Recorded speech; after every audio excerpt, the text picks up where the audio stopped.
వేకువ ప్రబోధం. వేకువ కిరణాలు తాకగానే చీకటి తొలగి ప్రకృతి మొత్తం చైతన్యవంతమవుతుంది. ఆకాశం అరుణవర్ణ శోభితంగా శోభాయమానమవుతుంది. మొగ్గలు పువ్వులై సుగంధాలను వెదజల్లుతాయి.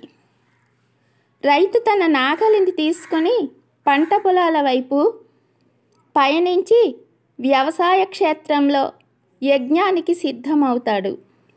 పక్షులు ఆహార యజ్ఞం కోసం శోధించడానికి గగన విహారానికి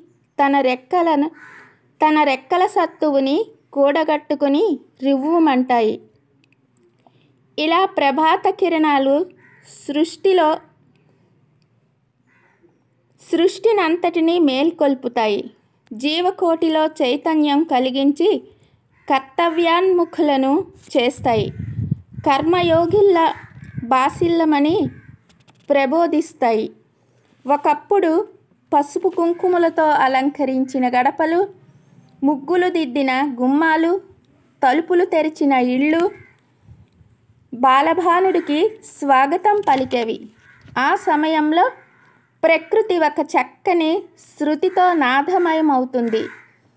ఆ వేళలో నిద్రలేచి పూజా అధికాలు నిర్వర్తించే వారికి శారీరకంగా మానసికంగా ప్రశాంతత లభిస్తుంది. జీవకోటికి ప్రాణశక్తిని ప్రసాదిస్తూ తన వెలుగులను అందరికీ సమానంగా అందించే సమదర్శి ఆ ప్రభాకరుడు.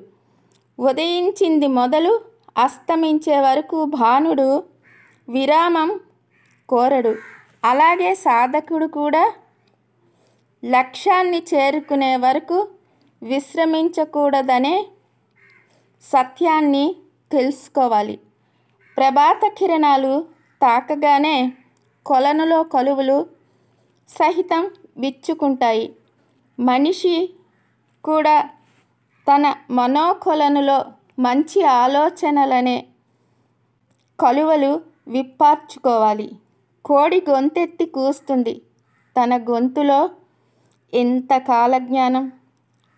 రెక్కలు సాచి పక్షి సుదూర తీరాలకు ప్రయాణిస్తుంది. శ్రమైక జీవనం సౌందర్యాన్ని లోకానికి వెల్లడి చేస్తుంది. పువ్వుల్లో ఎంత వేదాంతం. ఒక్కరోజు బతికిన పరిమళాలు వెదజల్లి